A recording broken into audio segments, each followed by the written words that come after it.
사진보다 보도 사진 하겠다는 생각이 있었지. 그러니까 내가 처음 사진 하게 됐던 거는 그냥 영화 한 편 보고 킬링필드라는 영화 한 편 보고 거기 보면 이렇게 사진이 없어가지고 그 영화에서 이제 뭐 증명사진이 없어서 전쟁 중에 이렇게 고생하게 되는 그런 스토리가 있거든. 그래서 그 증명사진 만드는 법 배우려고 고등학교 사진부에 들어가 사진을 이제 찍는데 현상이나 같은 걸 하려면 뭘 찍어 와야지 되잖아. 근데 처음 찍은 게 이제 집 근처에서 그냥 이렇게 언덕을 찍었는데 그 언덕이 재개발 지역 뭐 이런 거였고. 그래서 현상이나 할 재료를 위해서 사진을 찍었는데 이제 그런 것들만 자꾸 찍게 되는 거야. 그 찍으면서 이제 여러 가지 뭐 사회적인 인식을 가지게 되고, 그래서 정확히 고등학교 2학년 들어오면서 그 보도 사진을 하겠다. 보도 사진가의 길을 가겠다. 그때 컨셉이 그거였지. 카파의 손은 떨리고 있다. 뭐 이런 거 읽으면서 종문 사진 기자 이런 거 생각하면서 그때 그리고 그때가 86년도였는데 86년, 87년도 이때 그 6.29 선언도 있고 그 상당히 그 시위나 이런 것들이 많았잖아. 그래서 학교 안 가고 맨날 그 찍으러 다니고 고등학교 때도요? 그래서 이제 그때 보도 사진을 하겠다 이렇게 결심을 했지. 보도 사진을 하겠다 결심을 하고 그다음부터 계속 이제 고등학교 때도 작업을 했었지. 내 나의 첫 작업이라고 할 수 있는 거는 그 87년도에 이제 민주화 운동과 그 대통령 선거 12월 대통령 선거를 찍었던 거였고 그 다음 작업이 이제 탄광 작업. 탄광 작업도 고등학교 때 하신 거예요? 고등학교 때 했다. 고등학교 2학년 겨울 방학부터 3학년 1년 동안 이제 전국에 있는 탄광을 다니면서 이제 작업을 갖다 했었고 그런 거죠. 그때 내가 사회 문제나 이런 데 관심이 많았기 때문에 그때는 이제 굳이 사진을 한다 이런 거보다는 이제 그런 다양한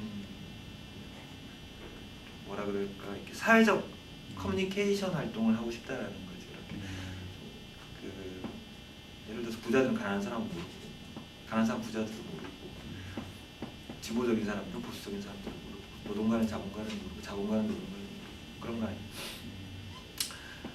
그래서 그런 어떤 커뮤니케이션 활동을 하겠다라는 컨셉에서 이제 사진이라는 걸 선택하게 되고 보도 사진 이렇게 선택하게 되고 다큐멘터리 사진 이런 개념으로 들어가게 되는 건 이제 대학 들어와서 이제 다큐멘터리 사진 뭐 이런 개념으로 들어가게 되죠. 그러면 고등학교 때 보도 사진가의 길을 걷고자 꿈을 가지셨으면 지금 졸업 이후에 그런 과정들이 있었을 텐데 그러니까 어떤 길을 걸었는지. 그러니까 조금씩 이게 바뀌어요 목표가. 그러니까 고등학교 때 생각했던 건 사진 기자가 되는 게 목표였어. 그래서 그때는 그런 외신 기자가 하고 싶었어. 왜냐하면 그 우리 국내 언론은 그때만 해도 많이 보도의 통제를 받고 있었고 광주항쟁이나 이런 걸 갖다 보일 수 있었던 건 외신이었고 그래서 나도 로이터나 AFP 이런 데서 외신 꿈이었는데 그 학교 다니면서 결국 통신사 일을 하게 돼요. 로이터하고 AFP에서 일을 했었거든. 학교 다니면서. 근데 일을 해보니까 내가 생각했던 거하고 다르더라고. 그래서 그때 사진 기자를 포기했어. 대학 다니면서. 사진 기자가 꿈이었는데 사진 기자를 포기했어. 사진 기자를 포기하게 되고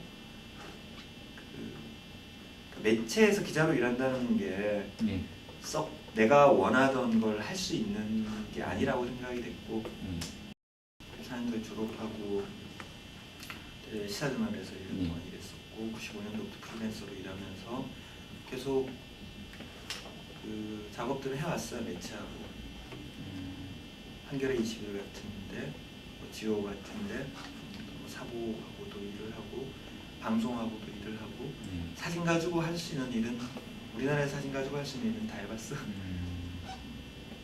모든 신문 신문 뭐 주간지, 월간지, 뭐 출판, 방송 뭐 다 해봤어요.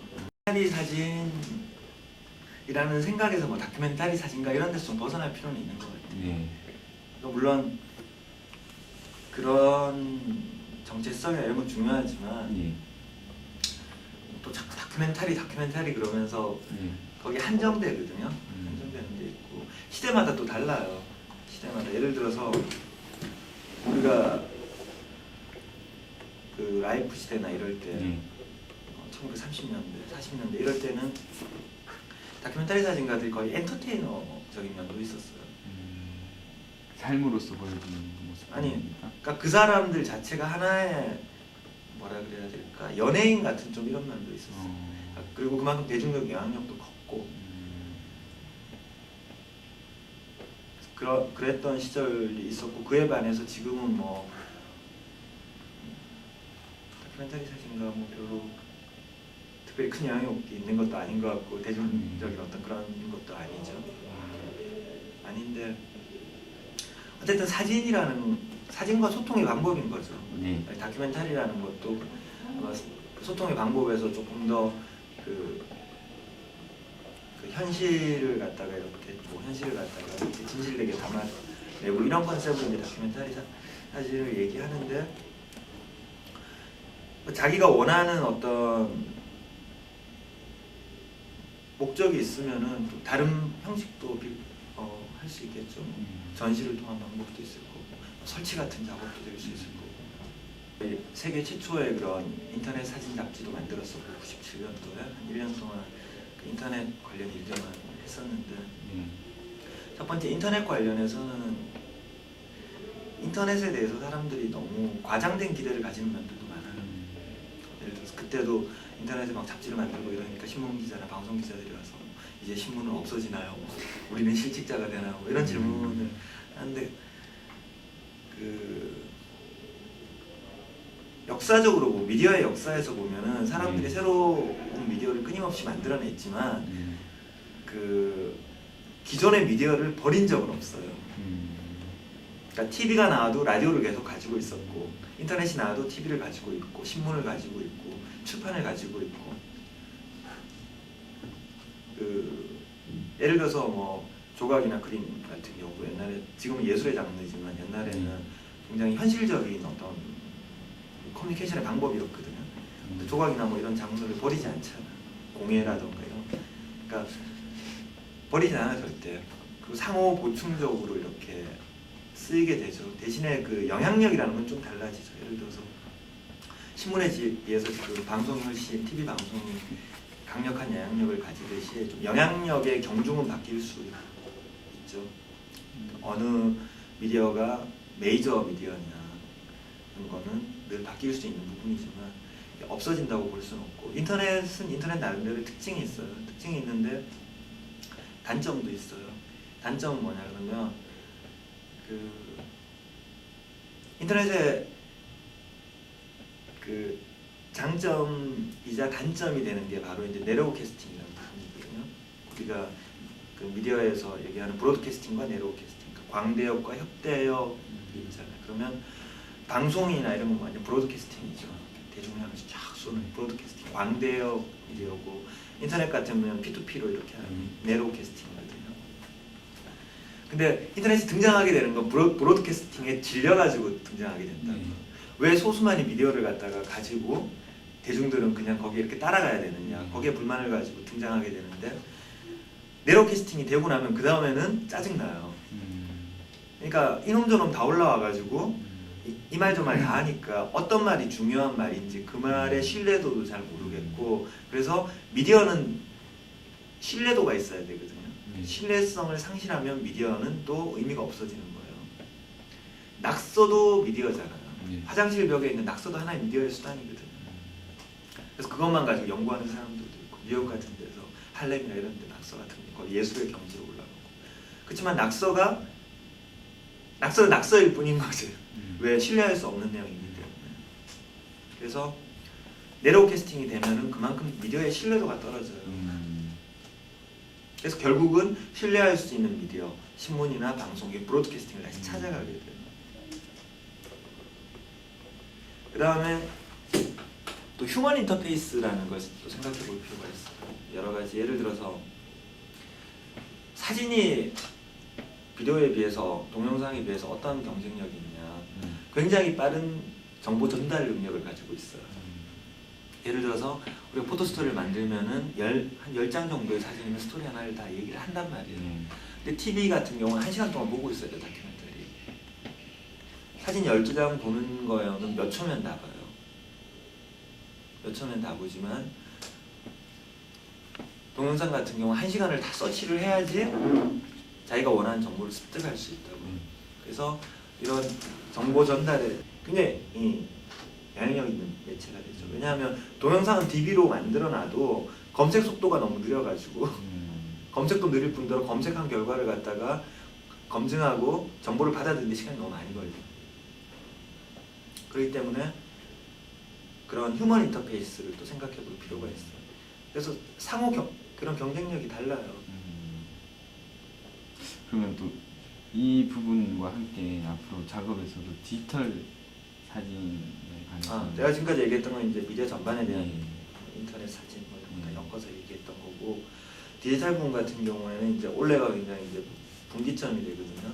그러니까 사진 시장 전체가 아날로그에서 올해부터 뒤바뀌어요. 꺾여요. 아날로그가 내려가고 디지털이 더 커져요. 카메라 시장도 그렇고 현상인화 쪽 시장도 그렇고 필름 시장 판매가 내려가고, 그 다음에 이제 신문은 이미 다 디지털을 쓰고 있지만 잡지라던가 출판, 광고 사진 이런 데서도 폭넓게 디지털을 사용하게 되는 게 올해부터거든요. 정말 그 장르를 위해서 헌신적으로 봉사할 것을 강요하는 장르가 다큐멘터리가 아닌가 이런 생각을 하거든요. 자기가 열심히 한다 그래가지고 어떤 뭐 뚜렷하게 자기 개인적인 어떤 성공의 기회라던가 그런 일반인들이 생각하는 어떤 대가라든가 그런 걸 얻기도 힘든 거고, 그 많은 시간과 이런 노력들이 필요하고, 그리고 또 굉장히 많은 그 지적인 능력들이 필요하죠. 사회를 보는 그런 다양한 해석의 눈, 뷰포인트를. 근데 우리가 사진 찍으러 가서 힘들잖아요. 다큐멘터리 찍으러 어디 같이 뭘 찍어야 될지 잘 모르겠고 되게 머리가 어지러운 걸 여러분들이 다 경험해 봤을 거예요. 근데 그럴 수밖에 없어요. 왜냐하면 모르기 때문에 그런 거예요. 뭐가 중요한지, 무슨 얘기를 해야 되는지, 그리고 그게 무슨 의미를 가지는지. 근데 그걸 모르고 그냥 사진만 가지고 이렇게 그림만 가지고 뭔가 근사한 그림을 만들어내고 이야기를 하려고 그러니까 힘들어지는 거거든요. 혹은 그래서 그런 사례들이 예를 들어 쌀가루 사진 같은 걸 좋아한단 말이에요. 쌀가루 사진 좋아하잖아. 그 쌀가루 사진은 그림이 되거든. 드라마틱하잖아. 그런 사진을 찍고 싶은데 자기는 가서 찍으면 그렇게 안 나오거든요. 안 나오는데 실제로 쌀가루도 그런 그림을 추구하는 사람은 아니에요. 그 사람이 수많은 내용을 추구하는데 그 내용의 과정에서 그런 훌륭한 그림을 만들어내는 거지, 그런 멋진 그림을 찍기 위해서 그 장소에 가는 건 아니거든요. 그 사람은. 그런 걸 알아야지 되고, 또 어떤 경우는 너무 머리만 앞서가지고 의미부여만 하는 거예요. 사진적으로 보이지 않는데 비주얼 커뮤니케이션을 해야 되는데 시각적인 전달을 못하면서 그런 그 의미부여만 하는 것들이 있어요. 우리도 학교 다닐 때 그런 것들이 있었고 지금도 얘기를 해보면 그런 부분들이 있는 것 같아요. 그 두 가지가 굉장히 다큐멘터리 사진을 하면서 고려해야 될 부분. 마지막 질문을 하나 드리겠습니다. 선배님이 지금 매체를 사진을 선택한 것도 소통의 수단으로 선택을 하셨는데 이건 다음 생에 태어나서 만든다면 무엇을 선택할 것이며 그 이유는 뭔지 짧게 정리를 하면서 얘기를 좀 해주십시오. 다음 생에 하면은 매체뿐만 아니고 여러 가지 일이 있잖아요. 사업을 해볼 수도 있고 뭐 여러 가지 일이 있으니까 그냥 단지 이제 지금 했던 걸 나중에도 하고 싶은가 이런 건데 개인적으로 만족해요. 만족하고 그 내가 사진을 함으로 해가지고 내가 얻는 여러 가지 개인적인 만족과 이득들이 있어요. 그거는 남들이 잘 알지 못하는 것들이죠. 제일 큰 거는 이제 내가 굉장히 많이 공부할 수 있다는 거. 다양한 걸 갖다가 보고 다양한 사람들을 만나고 사유할 수 있고 내가 시간이 지나면서 내 스스로 발전되는 걸 갖다가 느끼고 그 발전이 다른 사람들하고 얘기를 해보면 느끼죠. 다른 사람들은 우리 보는 것보다 내가 훨씬 넓게 볼 수 있다는 거. 분명히 내가 이야기하는 그 사람보다 내가 더 많은 곳을 가봤으니까 내가 더 다양한 사람을 만났으니까 그럼 굉장히 개인적으로 큰 이득인 거죠. 제일 큰 이득은 그거, 제일 만족하는 부분은 그 부분이에요. 왜 사진을 선택한 거에 대한 후회도 없고 또다시 그런 기회가 주어진다면 나는 사진을 선택하겠다. 즐겁게 할 수 있을 거예요. 예, 알겠습니다. 고맙습니다.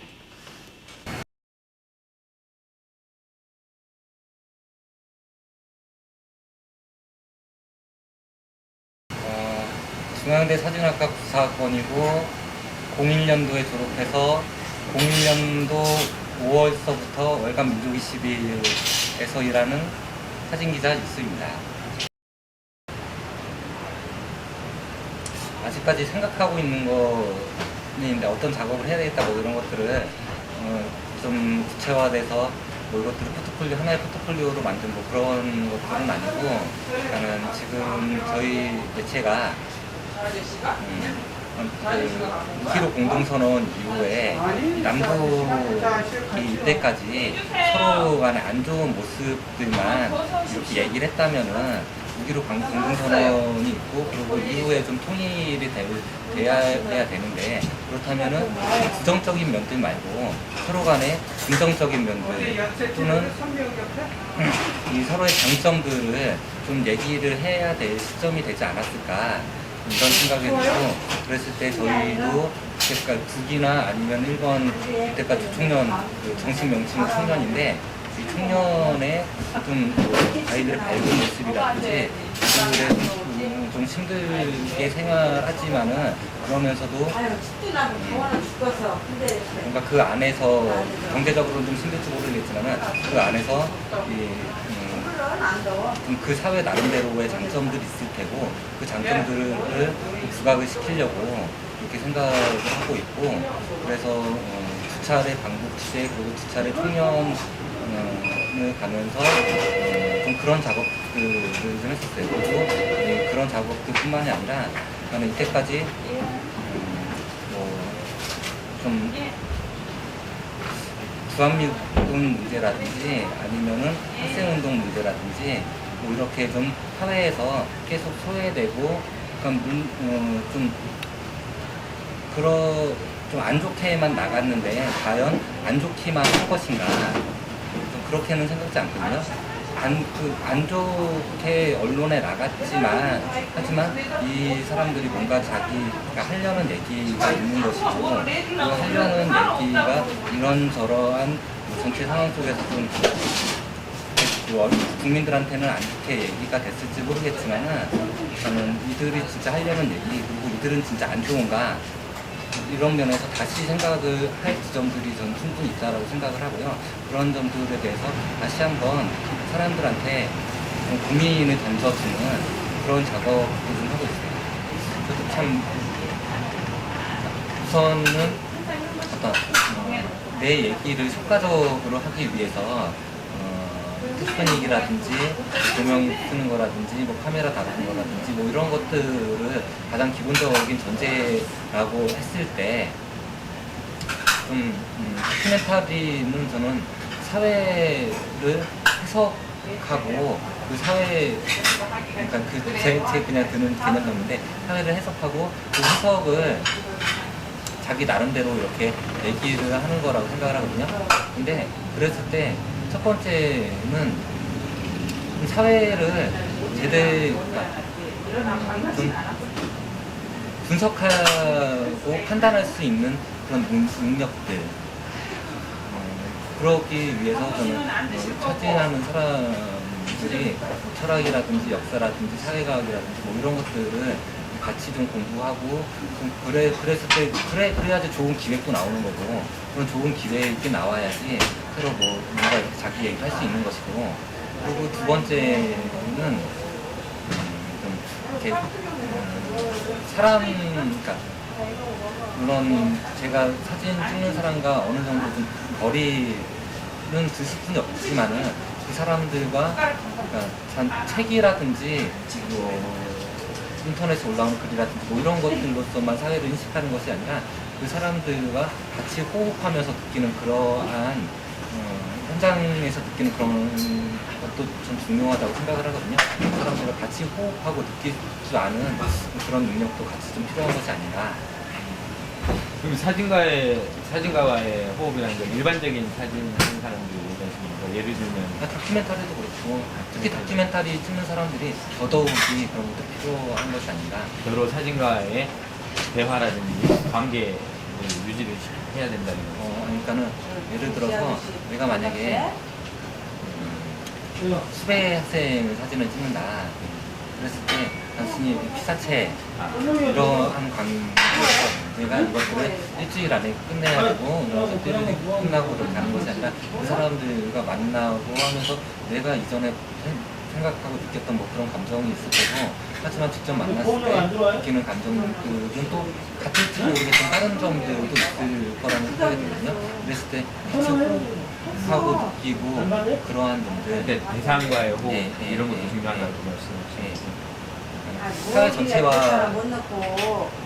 사회 전체를 읽을 줄 알고 그리고 그러면서 그 대사와의 호흡이 아주 중요한 것이 아닌가. 그러니까는 저는 뭐 사회에 나온 지 2년 조금 넘었는데, 그러니까는 우리 그 민족20 책 안에서만 있었고, 그래서 다른 데 시장성이 어떻게 되는지 잘 모르겠어요. 잘 모르겠는데 좀 여기저기 들려오는 얘기한 선배들하고 이렇게 술 마시면서 얘기하고 뭐 그랬을 때는 참 이렇게 좁다, 안 좋은 상황이다, 뭐 이런 얘기들을 많이 들었거든요. 근데 이것이 지금의 우리의 그 한계라면은, 그렇다면은 어떻게 이것들을 풀어나갈 것인가, 이것들을 고민을 해야 되지 않을까, 그런 생각이 들고, 그랬을 때 이것을 좋은 기획자와 좋은 그 어떤 소통 구조를 갖고 있는 좀 그런 것들을 그런 사람들을 만나고 같이 일하고 뭐 이러면은 좋겠지만은, 만약에 그것들이 안 된다면은 우리가 좋은 기획을 내고 그 좋은 기획 속에서 어떤 유통과 소통이 될 수 있는 그런 흐름을 같이 만들어 나가는 것이 지금 우리가 해야 될 일이 아닐까, 저는 그런 생각이 들어요. 그리고 아까도 말했듯이 이게 우리 좀 젊은 사진하는 사람들의 해야 될 일이기도 하고, 그리고 좀 앞으로 좋아지지 않을까. 점점 그렇게 이때까지 좀 사진이라든지 뭐 좀 이렇게 소통이 안 되고 돈이 안 되는 뭐 그런 것들이 점점 좋아지는 상황이라고 생각이 들고. 그러면 다큐멘터리 사진가의 어떤 개인의 역량이 조금 나아지면 그와 함께 또 시장성도 개선될 것이라고 느끼시나요? 아니 그러니까는 이것은 그러니까 어떻게 보면 그렇게 들릴 수도 있는데, 그러니까는 이때까지 좀 사진이 그러니까 다큐멘터리 사진 경제성이 없고 뭐 이런 것들이 단순히 사진하는 사람들이 사진을 잘 못 찍어서 뭐 이렇게는 생각지 않아요. 이것들은 사회 전반의 문제이고 사회 전반을 같이 이렇게 바꿔야 될 그런 문제인데, 하지만 그런 것들은 우리가 풀어나갈 수뿐이 없는 그런 문제라는 거죠. 그러면 제가 정리를 좀 하자면 어떤 시스템적인 부분에서 개선이 있어야 된다는 말씀. 올라오고 바로 거기 갔었는데 좀. 그 시스템 또한 우리가 갖고 사거리로 있는 우리가 원하든 원하지 않든 간에 디지털이라든지 인터넷이라든지 이런 것들이 이미 왔고, 그랬을 때 우리는 이것을 어떻게 긍정적으로 활용할 수 있는 그런 방안들을 계속 모색을 해야 되고, 좀 그런 긍정적인 부분들 중에 하나가 그때까지 좀 많은 사람들한테 사진을 보여주고 싶은데 어떤 지면, 그러니까 잡지라든지 뭐 어떤 지면을 활용하거나 아니면 전시를 하거나 아니면은 뭐 사진집을 내거나 뭐 이랬던, 물론 좀 더 다른 경우일 수도 있겠지만 좀 여기에서 좀 더 영역이 더 넓어진 것이 아닌가, 인터넷이라는. 그랬을 때 프레스라든지 아니면은 이미지 프레스와 같은 좀 그런 것들이 인터넷을 긍정적으로 활용하는 그런 방법이고, 저는 인터넷이 들어온 지는 오래됐지만은 이것들은 전 아주 길게 보면은 지금 좀 초창기 작업이지 않을까, 앞으로 더 발전시킬 수 있는 것들은 더 많다라는 생각이 들고, 저는 이랬을 때 이미 있는 것들을 이미 인터넷이라든지 디지털이라든지 이런 것들을 잘하는 그런 것과 더불어서 이후에 얼마만큼 더 하려는 그 얘기들을 효과적으로 할 수 있는 인터넷 속에서 그런 영역들을 좀 더 넓혀 나갈 수 있는 그런 가능성들이 좀 많다라고 생각을 하고, 그것들을 같이 고민해야 될 그런 면이 아닌가. 우선은 단기적으로는 우리가 좀 있으면은 민족21이 인터넷 사업을 하려고 하기 때문에 그에 따른 준비를 해야 되고, 그에 따른 준비라는 것은 계속 얘기가 반복이 되는데, 지금 단순히 드는 생각은 플래시를 좀 더 이렇게 효과적으로 할 수 있는, 그리고 그것들을 잘 소화할 수 있는 그런 능력들을 키웠으면 좋겠다. 그러려면 음악도 좀 많이 알아야 될 것 같고, 사진도 찍어야 되고, 그런 구성이라든지 뭐 이런 것들을 좀 더 공부를 해봐야 되지 않을까. 일단 그렇고요. 그리고 좀 더 장기적으로는